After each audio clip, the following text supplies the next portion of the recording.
आप सभी विद्या प्रेमियों का हमारे यूट्यूब चैनल में स्वागत, अभिनंदन है। आप सभी के लिए मैं जो हिंदी विषय से टीजीटी, पीजीटी, नेट, जेआरएफ इत्यादि के लिए परीक्षाओं के लिए मैं जो सिलेबस चला रहा हूँ, उसमें हिंदी साहित्य का इतिहास चला रहा हूँ।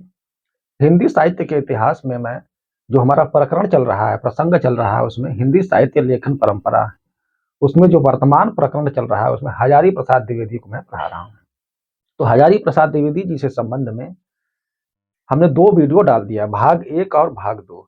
अब ये भाग 3 नंबर की वीडियो जाएगी। भाग 1 में हमने हजारी प्रसाद द्विवेदी या वैद्यनाथ द्विवेदी के बारे में, जो उनकी व्यक्तिगत जानकारी थी, उसके बारे में हमने चर्चा कर दिया है।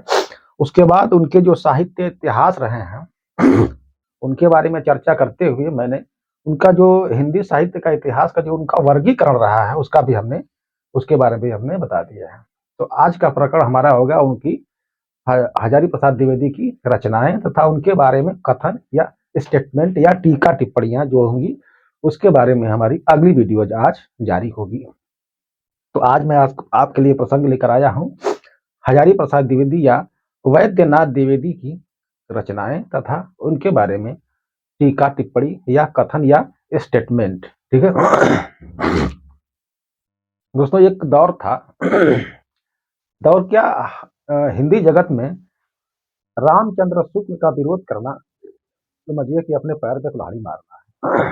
रामचंद्र शुक्ल एक ऐसे ऐसे शख्स या एक ऐसे विद्वान का नाम है जिन्होंने तमाम प्रबल प्रमाण और उनकी धारणाओं के आधार पर उन्होंने जो अपना हिंदी साहित्य का इतिहास लिखा है, उसका विरोध करना किसी साधारण विद्वान के बस की बात नहीं है। और एक दौर था जब रामचंद्र शुक्ल की तूती बोलती थी। उस दौर में उनके सामने किसी को टिक पाना संभव नहीं था। लेकिन कहा जाता है रिकॉर्ड तोड़ने के लिए बनते हैं, टूटने के लिए बनते हैं। उसी दौर में एक शख्स आए जिनका नाम था वैद्यनाथ द्विवेदी या हजारी प्रसाद द्विवेदी। तो हजारी प्रसाद द्विवेदी एक ऐसे शख्स का नाम जिन्होंने सबसे पहले हिम्मत किया आचार्य रामचंद्र शुक्ल की विरोध करने की। वो भी ऐसे नहीं बातूनी नहीं, बल्कि प्रबल प्रमाणों के आधार पर, साक्ष्यों के एविडेंस के आधार पर उन्होंने सबसे पहले रामचंद्र शुक्ल का उन्होंने उनकी धारणाओं का, उनकी मान्यताओं का खंडन किया, विरोध नहीं किया। वो विरोधी नहीं थे। देखिए, खंडन करना और विरोध करना अलग बात है। विरोध ईर्ष्यावश किया जाता है। अगर मन में ईर्ष्या है तो किसी का विरोध करते हैं, लेकिन हम अगर उनका खंडन करते हैं तो आपने जो कहा वो देखिए इस तर्क के अनुसार यह सही नहीं है, तार्किक नहीं बैठती है, तो आपको स्वयं मानना पड़ेगा, क्योंकि वो सही कह रहे हैं, साइंटिफिक बात कर रहे हैं। तो इन्होंने आचार्य हजारी प्रसाद द्विवेदी ने सबसे पहले रामचंद्र शुक्ल का खंडन किया। इसीलिए कहा जाता है कि आचार्य रामचंद्र शुक्ल का सबसे बड़ा अगर खंडन करता कोई है, या विरोधी कहिए या खंडन करता कहिए, तो वह है आचार्य हजारी प्रसाद द्विवेदी या वैद्यनाथ द्विवेदी। वह उनका उपनाम वैद्यनाथ द्विवेदी, पहले वैद्यनाथ द्विवेदी था, बाद में उनका नाम हजारी प्रसाद द्विवेदी पड़ा। इसलिए मैं बार बार कह रहा हूँ ताकि आपको इस तरह की गलतियां न हो कि वैद्यनाथ द्विवेदी कौन है। तो रामचंद्र शुक्ल आचार्य रामचंद्र शुक्ल के सबसे बड़े विरोधी, खंडन करता अगर कोई है तो वो आचार्य हजारी प्रसाद द्विवेदी। दूसरी बात, हजारी प्रसाद द्विवेदी के बारे में आचार्य गणपति चंद्रगुप्त ने कहा है कि आचार्य हजारी प्रसाद द्विवेदी संभवतः पहले व्यक्ति हैं। ऐसा उन्होंने संभवतः कहा, हो सकता है उनकी उस समय कोई दिमाग में ना आ रहा हो सकता कोई ऐसा रहा हो विरोधी, बाद में पता चले।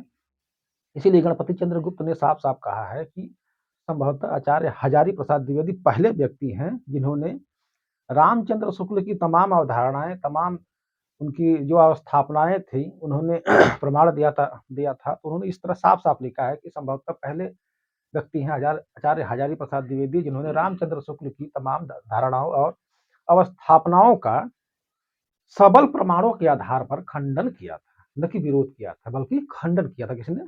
आचार्य हजारी प्रसाद द्विवेदी ने प्रबल प्रमाणों के आधार पर रामचंद्र शुक्ल की तमाम अवधारणाएं या उनकी स्थापनाओं को का खंडन किया था। ये बात किसने कहा है? आचार्य गणपति चंद्रगुप्त ने कहा। ये कई बार पूछा है। ये टीजीटी में ना पूछे, लेकिन ये पीजीटी, नेट, जेआरएफ इत्यादि जो प्रोफेसर वगैरह परीक्षा होती है वहाँ पूछता है स्टेटमेंट की तरह, कथन की तरह कि यह किसने कहा या किसके बारे में कहा है। वो जहाँ रामचंद्र शुक्ल जी हैं, जहाँ हजारी प्रसाद द्विवेदी, तहाँ डॉट डॉट लगा देगा, नाम हटा देगा। तो याद रखिएगा कि यह स्टेटमेंट किसने कहा है, गणपति चंद्रगुप्त ने कहा है। उन्होंने कहा है कि संभवतः आचार्य हजारी प्रसाद द्विवेदी जी पहले व्यक्ति हैं जिन्होंने रामचंद्र शुक्ल की तमाम अवधारणाएं तथा उनकी स्थापनाओं का प्रबल प्रमाणों के आधार पर खंडन किया था।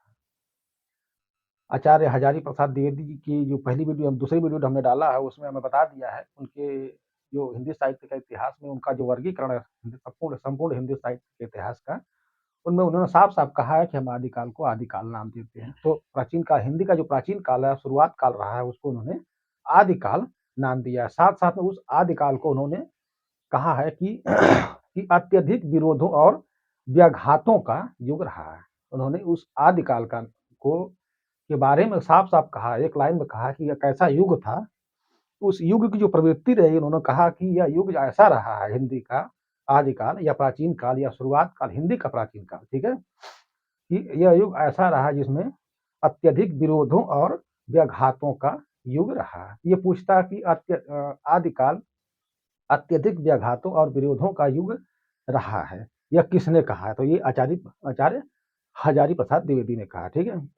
तो आइए लिख लिख के बता देते हैं, क्योंकि स्टेटमेंट इस तरह से पूछ सकते हैं, वो आपके विस्मृत हो जाए, इसलिए लिखे रहेंगे, दोबारा उसको रिपीट कर लेंगे, ठीक है। आइए मित्रों, हम लिख के बता देते हैं आप लोगों को, ठीक है।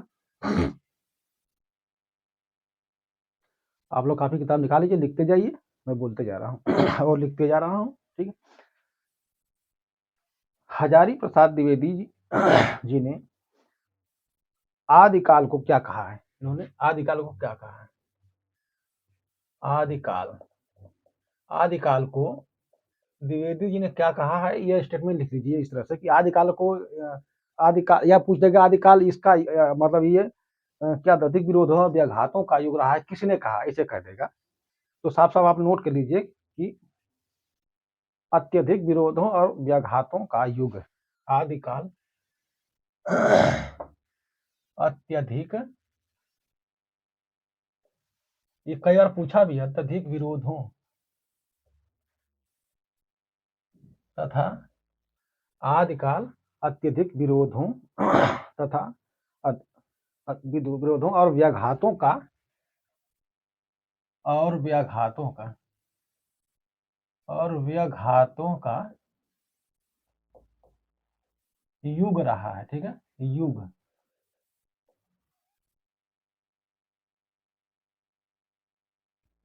ठीक है। आदिकाल अत्यधिक विरोधों और व्याघातों का युग था, यह किसने कहा? आचार्य हजारी प्रसाद द्विवेदी ने कहा है, ठीक है।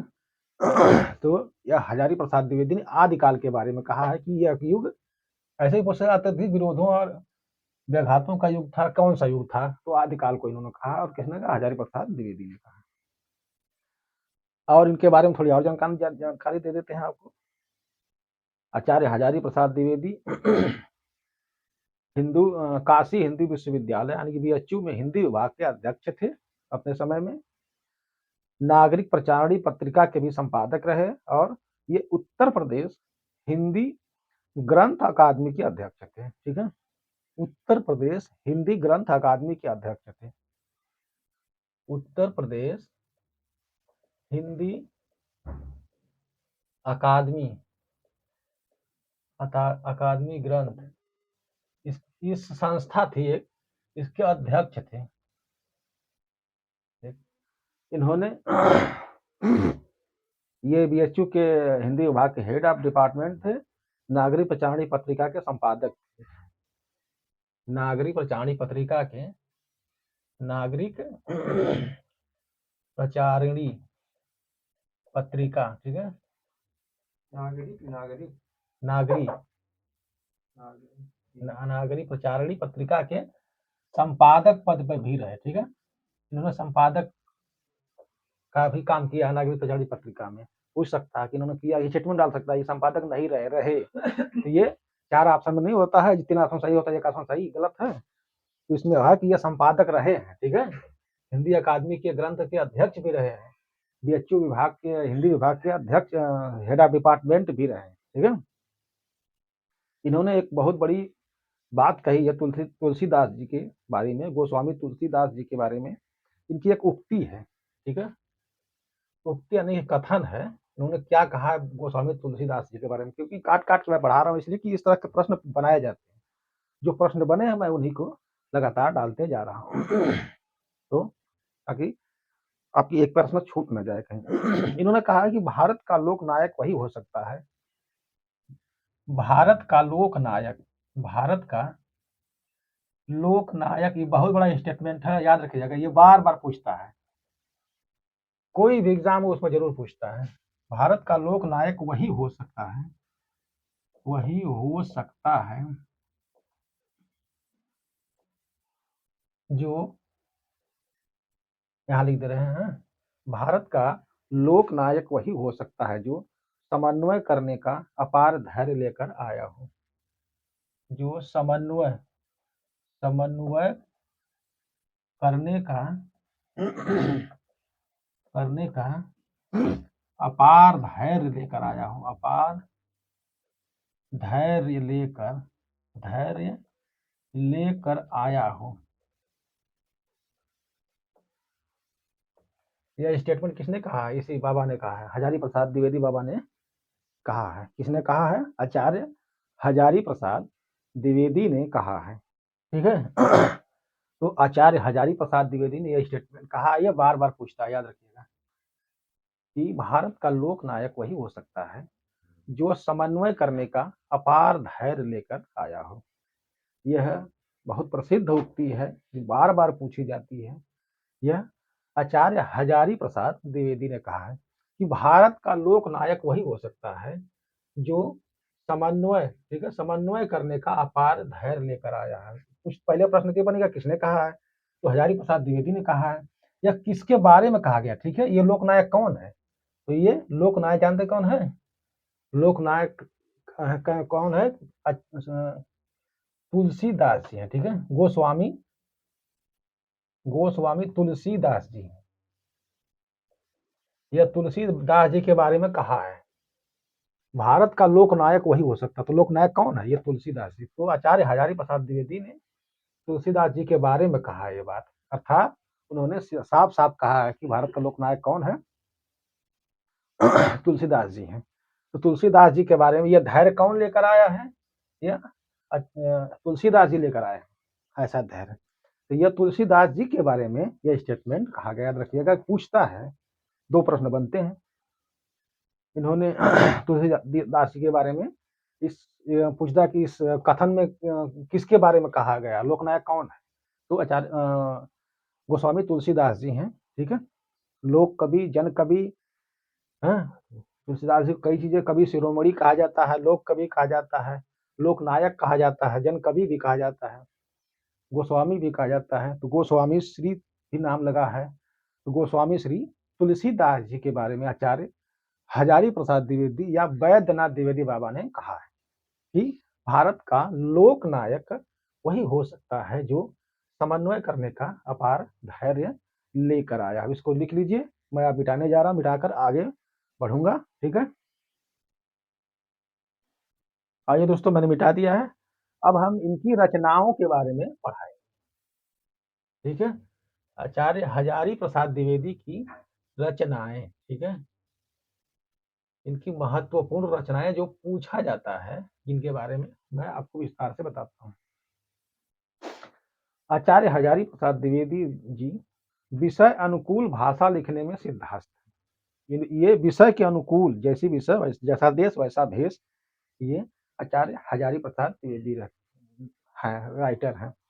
हिंदी, संस्कृत, बांग्ला अपभ्रंश, अंग्रेजी भाषा व तत्सम तद्भव देशज विदेशज शब्दों के प्रयोग में ये सिद्धस्त हैं। आचार्य हजारी प्रसाद द्विवेदी जैसे व्यक्तित्व रहे हैं जिन्होंने अपने लेखन में हिंदी, संस्कृत, बांग्ला अपभ्रंश, अंग्रेजी के शब्द, ठीक है, अंग्रेजी की भाषा के स्टेटमेंट तथा तत्सम तद्भव देशज विदेशज शब्दों का इन्होंने प्रयोग किया है। ठीक है। इन्होंने उपन्यास, निबंध, साहित्य, इतिहास, आलोचना भी, ये उपन्यासकार भी रहे हैं। इनके बारे में पूछ सकता है कि ये उपन्यासकार रहे हैं, निबंधकार रहे हैं, साहित्य के इतिहास लेखक हमने बता ही दिया, ये आलोचनाकार भी हैं। इन्होंने बहुत बड़ी आलोचना किया, किसका? रामचंद्र शुक्ल का किया है। आचार्य हजारी प्रसाद द्विवेदी जी ललित निबंधकार हैं। ठीक है। सबसे पहले इन्होंने ललित निबंध है, ये इनके बारे में सबसे पहले जान लीजिए कि ये प्रसिद्ध ललित निबंधकार हैं। ये ललित निबंधकार हैं, ये बहुत बार पूछा है। हजारी प्रसाद द्विवेदी जी क्या हैं? ललित निबंधकार हैं। आचार्य हजारी प्रसाद द्विवेदी जी इन्होंने ललित निबंधों की रचना है। तो ये अर्थात हजारी प्रसाद द्विवेदी जी ललित निबंधकार हैं। इनके बारे में पूछता ललित निबंधकार, 3 ही निबंधकार मिलेंगे आपको। आगे 2 और हैं, कहिए तो अभी बता दें या बाद में बताएं, या बताने की इच्छा, अगर इच्छा हो तो अभी बता देते हैं।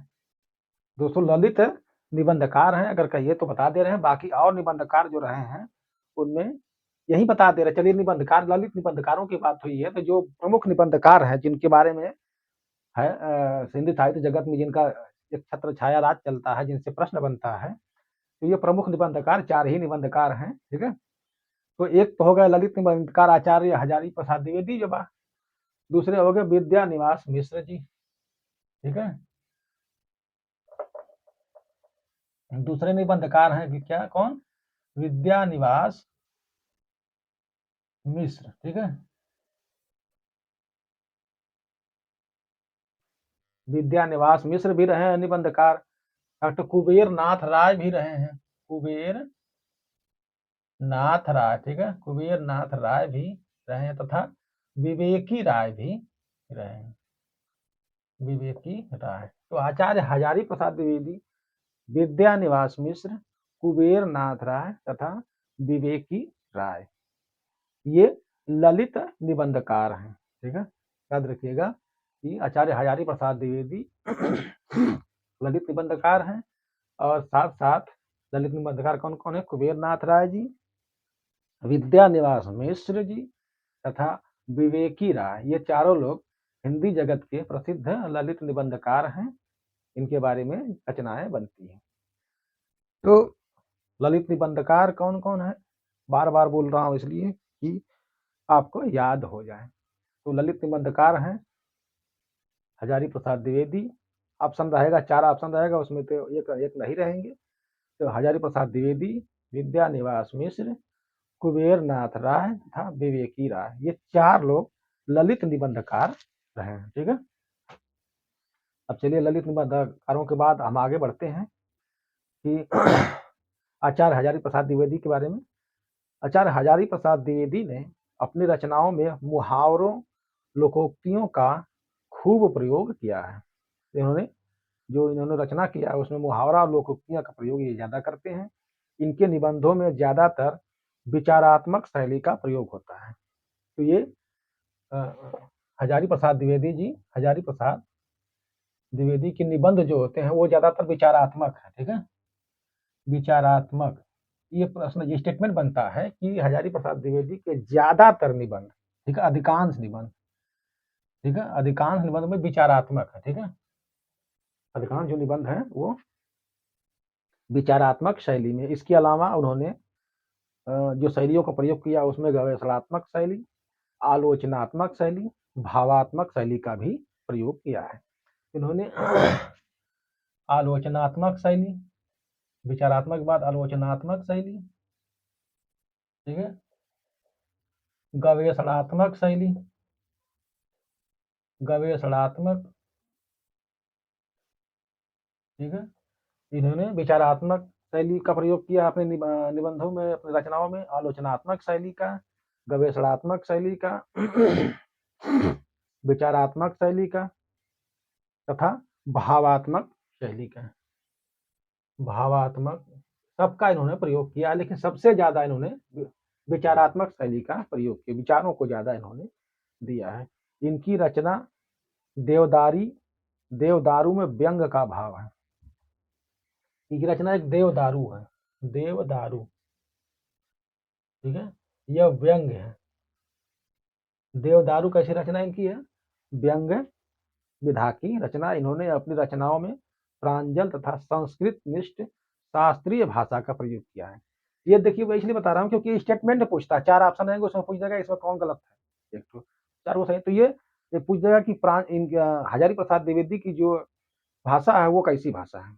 उसको पूछ देगा कि ये इनकी भाषा प्रांजल तथा संस्कृत निष्ठ शास्त्रीय भाषा है। तो ये बात सही बात है कि हजारी प्रसाद द्विवेदी की जो भाषा उन्होंने प्रयोग किया है वो प्रांजल यानी कि बिल्कुल साफ सुथरी। हाँ, संस्कृत निष्ठ भी प्रयोग किया उन्होंने और शास्त्रीयता का पूरा उन्होंने पूरा निर्वाह किया है उसमें। तो ये अपनी रचनाओं में इन्होंने प्रांजल तथा संस्कृत निष्ठ शास्त्रीय भाषा का प्रयोग किया है। पूछेगा कि यह सही है कि गलत है, तो ये बात सही है। ऐसा एक स्टेटमेंट और डालेगा कि इनकी रचनाएं ज्यादातर विचारात्मक होती हैं। ये बात भी सही है। इसके साथ साथ इनकी रचनाएं आलोचनात्मक शैली में भी मिलती है, गवेषणात्मक शैली में मिलती है, भावात्मक शैली में भी मिलती है। तो ये भी बात सही है। तो इनके ज्यादातर निबंध पूछ देगा कि आलोचनात्मक शैली में ज्यादातर है कि गवेषणात्मक में ज्यादा है, तो ज्यादा ये विचारात्मक शैली में प्रयोग किया है। ठीक है, तो नोट करना हो तो नोट कर लीजिए। एक देवदारू इनका जो ग्रंथ है, इन्होंने इसी में इन्होंने व्यंग का प्रयोग किया, तो इसलिए इनको व्यंग्यकार भी कहा जाता है।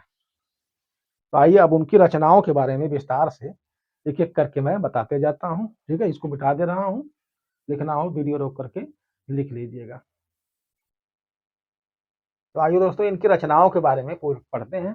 सबसे पहले मैंने जो उठाया है इनका, जो बहुत ज्यादा पूछता है इनके बारे में, इनके उपन्यासों के बारे में पहले आइए हम आपको बता देते। जो प्रमुख उपन्यास इनके रहे हैं, उनसे जो प्रश्न बनते हैं उनसे हम उनके बारे में चलते हैं। तो हजारी प्रसाद द्विवेदी के उपन्यास आइए पढ़ लेते हैं। ठीक है, इन्होंने बहुत कम उपन्यास लिखा है, लेकिन जो भी लिखा है अपनी एक अलग पहचान बना दी है उन्होंने। उपन्यास जगत में इन्होंने जगह बना लिया अपने लिए। ये लेट भी सकते हैं, खड़े भी रह सकते हैं, दौड़ भी सकते हैं। क्यों? क्योंकि इन्होंने कम उपन्यास लिखे और वो उपन्यास जगत प्रसिद्ध उपन्यास बन गए। तो इनके उपन्यासों में आइए, सबसे पहला उपन्यास इनका जो है, या इनका पूछता भी है इस तरह की पहला उपन्यास कौन है, तो वो है इनका बाण भट्ट की आत्मकथा। ठीक है, बाण भट्ट की आत्मकथा है। सबसे पहला प्रश्न यही बनता है कि यह बाण भट्ट की आत्मकथा किस विधा की रचना है। तो सीधे सीधे यह उपन्यास विधा की रचना है, याद रखिएगा। सबसे पहला यही मानिएगा कि प्रश्न यही बनता है कि बाण भट्ट की आत्मकथा किस विधा की रचना है, तो ये उपन्यास विधा की रचना है। बाण भट्ट की आत्मकथा कब प्रकाशित हुई थी, एक एक चीज इसका पूछता है, याद रखिए। ये 1946 ईस्वी में हुआ था। तो बाण भट्ट की आत्मकथा यह हजारी किसकी रचना है, तो हजारी प्रसाद द्विवेदी की रचना है। यह क्या है? उपन्यास। यह इसका प्रकाशन कब हुआ था? 1946 में। ये तीनों चीजें पूछा है। ठीक है, इसका प्रकाशक कौन रहा है, तो इसका प्रथम प्रकाशक, क्योंकि अभी तक तो कई प्रकाशन हो चुके हैं, इसके बार बार संस्करण आते हैं, शोध करके आते हैं। तो इसका पूछता है कि प्रथम प्रकाशन कब हुआ था, तो विशाल भारत। ठीक है, जो प्रकाशन हुआ था ये भी पूछा है एक बार, तो विशाल भारत में प्रकाशन हुआ था। विशाल भारत पत्र था। ठीक है, तो विशाल भारत पत्र में यह प्रकाशित हुआ था। तो पत्रिका या पत्र कहिए, तो मैं अभी पत्रिका के बारे में वीडियो बनाने वाला हूं, याद रखिएगा। तो उसमें आपको विशाल भारत के बारे में विस्तार से मैं पढ़ा दूंगा। तो विशाल भारत पत्रिका में यह छपा था 1946 ईस्वी में। बाण भट्ट की आत्मकथा यह उपन्यास है, यह हजारी प्रसाद द्विवेदी की रचना है। आइए इसमें इसके बारे में जान लेते हैं, जो प्रश्न पूछता है। तो यह उपन्यास किस प्रकार का उपन्यास, तो पहले यह जीवन मूल्य प्रेम पर इस उपन्यास के अंदर क्या है, ठीक है? इसका सारांश एक तरह से मान लीजिए, इस उपन्यास का सारांश मान लीजिए, ठीक है? तो सारांश एक तरह से मान लीजिए, एक ही शब्द में बता दे रहा हूँ कि इसमें क्या है, मूल चीज़ क्या है, यानी कि मूल है क्या? यह जीवन मूल्य प्रेम पर ऐतिहासिक उपन्यास है, ठीक है? यह उपन्यास, याद रखिएगा, उपन्यास ये याद रखिएगा, बार-बार पूछता है, जीवन मूल्य, जैसे होता है ना, उपन्यास का उद्देश्य क्या रहा है, तो बाणभट्ट की आत्मकथा का तो मूल उद्देश्य ही करिए, सारांश कह दीजिए कि पूरा का पूरा शुरू से अंत तक हजारी प्रसाद द्विवेदी ने जो उसमें डालना चाहा, उन्होंने कहा है, क्या डाला है? जीवन का मूल्य, जीवन का कितना बड़ा मूल्य होता है।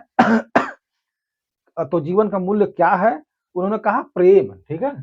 जीवन मूल्य प्रेम, जीवन का मूल्य क्या है? वजन, पैसा, जितु कहिए, जीवन का जो मूल चीज है, मूल धातु, मूल थाती क्या है? तो जीवन का मूल्य का थाती क्या है? प्रेम है। तो जीवन मूल्य प्रेम पर यह, ठीक है, ये उपन्यास जीवन मूल्य प्रेम पर ऐतिहासिक उपन्यास, ठीक है, ऐतिहासिक उपन्यास, ऐतिहासिक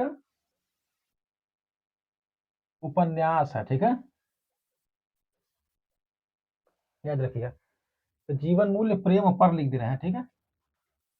तो यह उपन्यास की खास विशेषता है कि यह उपन्यास पूरा का पूरा, अगर सारांश में कहना चाहो कि एक लाइन में कह दीजिए उपन्यास के बारे में क्या है, तो यह उपन्यास ठीक है, बाणभट्ट की आत्मकथा जीवन मूल्य प्रेम पर ऐतिहासिक उपन्यास माना जाता है।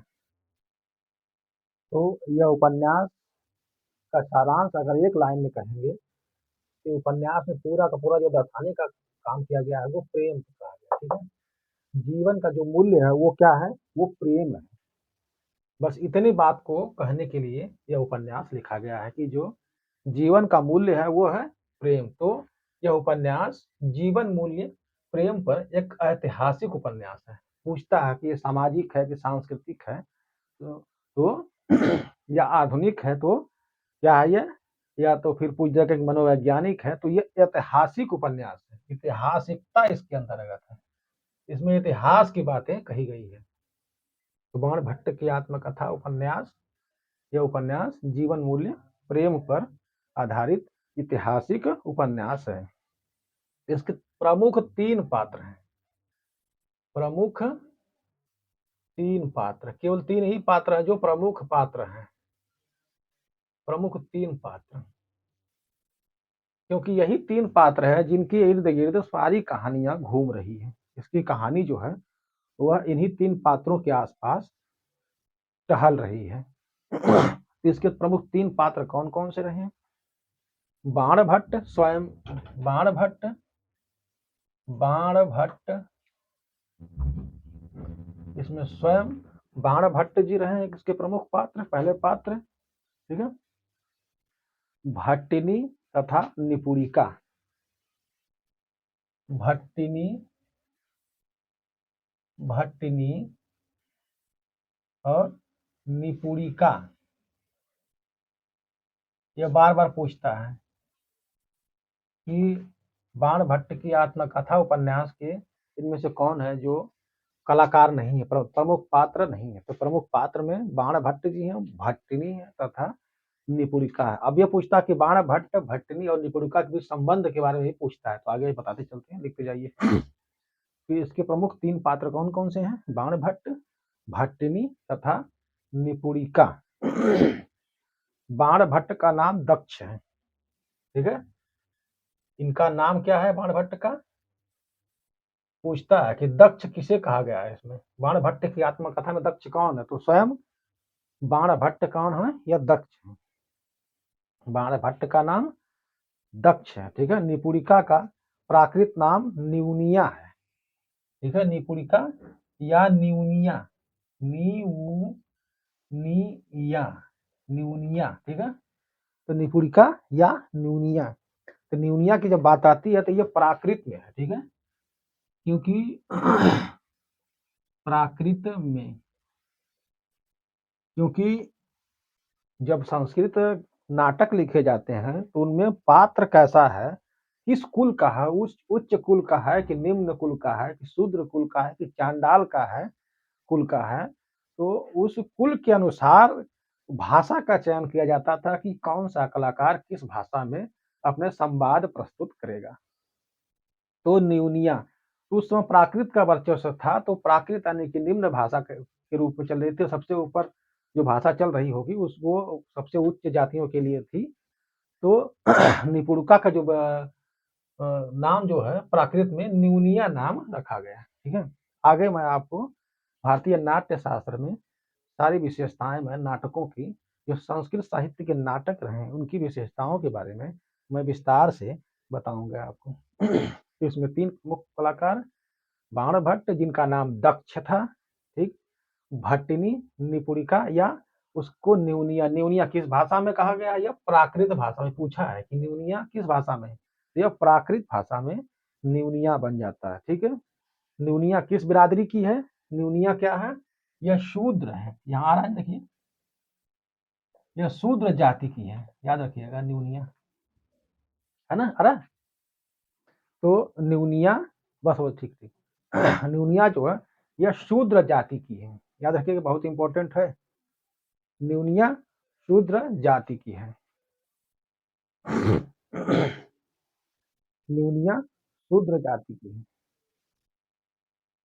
दोस्तों यह वीडियो लंबी हो रही है इसलिए मैं इसको फिर से अगली वीडियो में इसका पार्ट अगला यानी कि अगर ये 3 है तो अगला पार्ट 4 होगा, जिसमें मैं इनकी रचनाओं के बारे में सबसे पहले मैं हजारी प्रसाद द्विवेदी की रचनाओं के बारे में, इनके उपन्यासों के बारे में चर्चा करूँगा। जितना मैं बता दिया उसको मैं काटूँगा, इसको छोड़ देता हूँ इसी में, इतना पढ़ लीजिए।